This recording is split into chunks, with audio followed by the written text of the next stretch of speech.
Eu sou a Fran Borges, você tá no Prosas de Algo Mais e hoje, Dupin versus Sherlock. Qual é o meu preferido?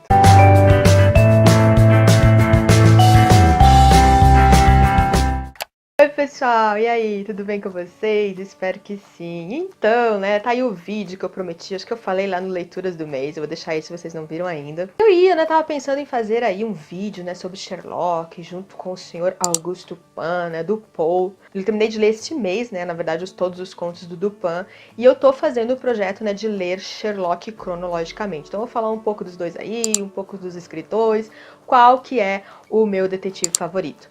Antes, lembrando que eu sempre deixo links de compras na Amazon aqui embaixo. Se você compra por esses links, ajuda o canal sem pagar nada mais por isso, ok? Então, bora! Vamos então falar primeiro do Sr. Edgar Allan Poe e o seu detetive Auguste Dupin. Não sei como é que fala, né, em francês este nome, porque ele é um detetive francês, apesar de nosso querido Poe ser americano. O Dupin, gente, o Dupin simplesmente ele é o precursor, né, dos detetives. Ele é o precursor dessas histórias de detetive. Ele é o pai de Sherlock Holmes, avô de Hercule Poirot e pai de todos, absolutamente todos os detetives, seja ele da literatura, seja ele da TV, de cinema. O Poe, cara, simplesmente criou um novo gênero do nada. Ele criou a literatura policial, ele criou essa estrutura, né, do detetive ali com o seu companheiro, né, com o seu amigo, fiel escudeiro, como quer que diga. A estrutura do desvendar o crime, né, através da dedução lógica, né, da observação lógica, se iniciou com Auguste Dupin. Pasme, ele criou esse novo gênero com apenas 3 contos. E se você é um apreciador e gosta de literatura policial, saiba que qualquer livro, qualquer filme, qualquer série policial que você assistir, bebeu dessa fonte aqui. Anotei alguns dados aqui, olha só. O Assassino da Rua Morgue foi o primeiro conto, né, e o meu preferido, é de 1841.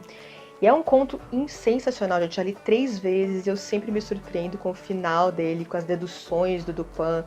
E é muito bom também para quem quer escrever contos, toda a estrutura. Ele começa falando da parte criminal, depois ele apresenta o personagem do Dupin e fala ali das questões dedutivas e como o Dupin observa, né, percebe as situações. E ali o encantamento do seu companheiro, contando a história, porque ele que é o interlocutor, contando a história do Dupin, né, a sua grande capacidade de percepção e dedução. O segundo conto é O Mistério de Marie Roget, que é de 1842 e ele foi baseado em fatos reais. Ele não chega a ter um desfecho, esse conto, acho que até porque o caso realmente não teve. Mas o interessante é você acompanhar todo o processo de dedução mesmo do Dupin, né? E o último conto foi em 1844, que é A Carta Roubada, que é um conto genial porque ele é muito simples. Ele simplesmente fala de uma carta roubada, que todo mundo sabe quem roubou, mas não se sabe aonde essa pessoa escondeu.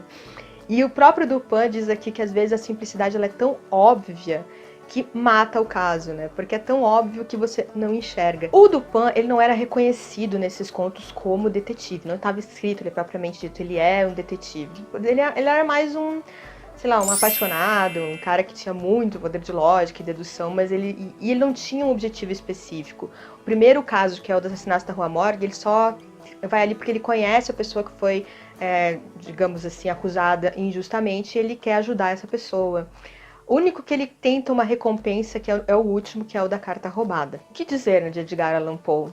Saiba que ele é o pai da literatura policial. Depois disso, né, o que foi criado por Poe se tornou arte nas mãos de Arthur Conan Doyle e seu Sherlock Holmes. Que Sherlock Holmes virou o quê? Sinônimo de detetive. Um dos personagens mais marcantes e mais retratados, segundo a lista ali, não sei se é o Guinness, mas tem uma lista que consta ali que Sherlock Holmes é um dos personagens mais retratados do mundo.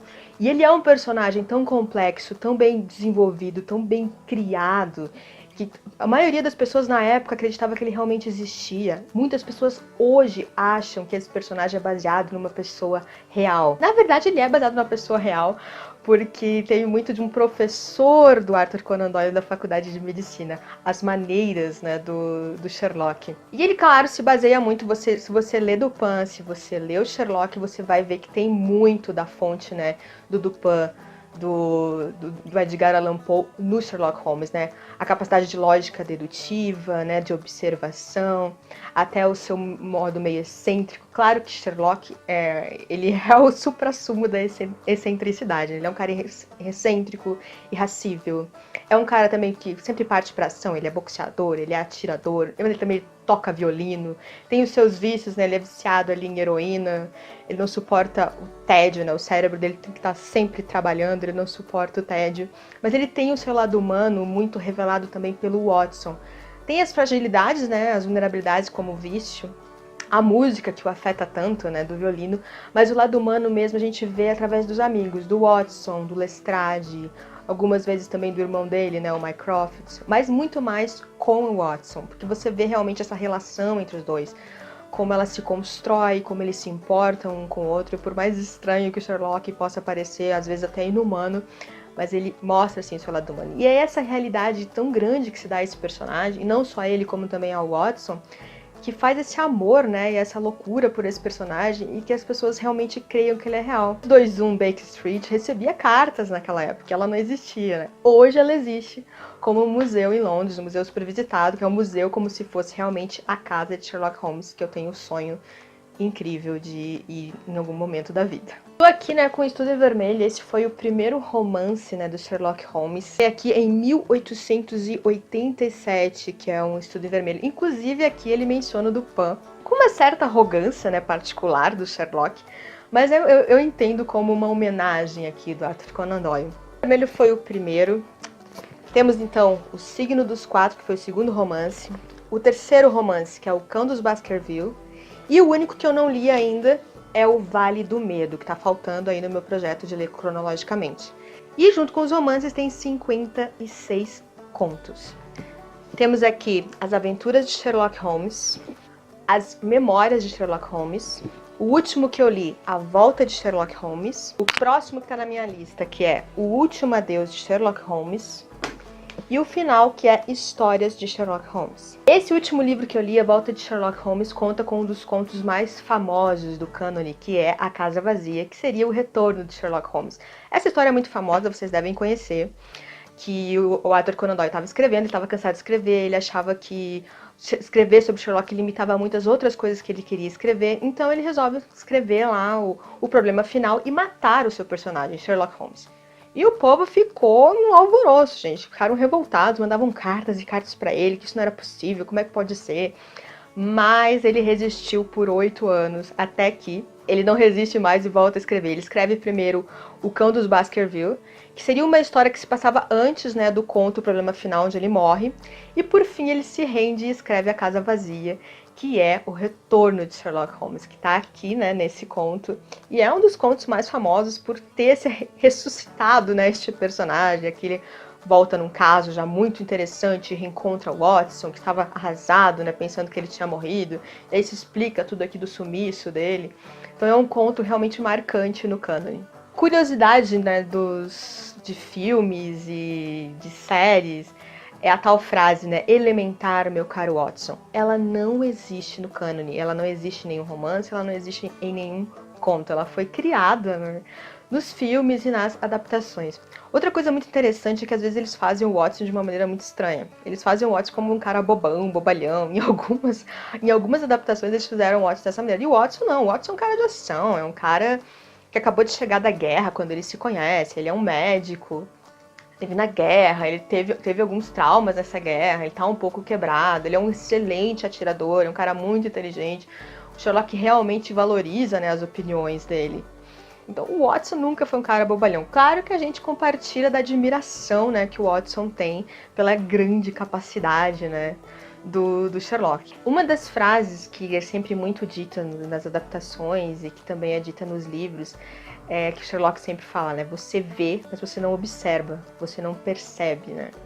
Então, quando ele tá explicando todo o desenvolvimento do caso, você fica junto com o Watson. Caramba, mas era fácil, né? A gente tinha que ter percebido, a gente tinha que ter olhado. E é aquela coisa como o Sherlock dizendo pra você, a gente não presta atenção, a gente deixa as coisas passarem muito batidas na nossa frente e não presta atenção aos detalhes. Isso é o mais incrível. E isso é a coisa comum entre as histórias do Dupin e as histórias do Sherlock.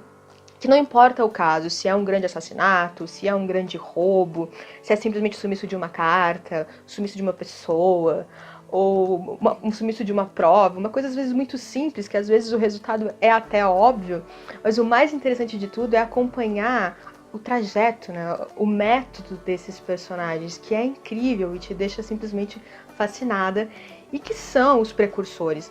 Poe, que iniciou, né, com esse novo gênero de literatura policial, e Arthur Conan Doyle, que o tornou uma verdadeira arte. Para finalizar, né, esse vídeo, eu vou dizer qual é o meu preferido, eu acho que vocês já sabem, né? Sherlock Holmes. Sir Arthur Conan Doyle tem o meu coração. Sherlock Watson são os meus favoritos. E para mim, quando se fala de detetive, Sherlock Holmes é o sinônimo dele. Eu sou apaixonada pelas histórias. Conheço desde adolescente, assim como eu conheço também a Agatha Christie, o seu maravilhoso Hercule Poirot, que eu também amo, é um dos meus detetives favoritos também, mas ele não supera Sherlock, não supera pra mim. Espero que vocês tenham gostado do vídeo, aproveita e me conta aí qual é o sinônimo de detetive pra vocês, quem é o teu detetive favorito? É o Poirot? É o Sherlock? É o Dupin? Tem algum outro aí? O Magritte, tem tantos detetives incríveis criados na literatura, conta aí pra mim, conta se você gosta do gênero, se você já leu algum desses autores também, vamos conversar, trocar experiências de leitura. E já sabe, né, se gostou do vídeo, curte aí, compartilha, para que mais pessoas assistam, pra você avisar o YouTube que esse conteúdo tem relevância pra você. Se ainda não é inscrito, ama leitura, ama livros, gosta de trocar experiências de leitura, se inscreve, botãozinho vermelho aqui embaixo, não paga nada, não dá choque, se inscreve aí. Aproveita também, ativa o sininho que você recebe notificação no seu e-mail toda semana, porque toda semana tem vídeo aqui. E se quer me encontrar nas redes sociais, já sabem, né? Tô no Instagram, Twitter, Facebook e Scooby. Por lá rola diário de leitura, por lá rola filosofias de vida e mais. Então me encontrem por lá. Beijo pra vocês e até o próximo vídeo. Tchau, tchau!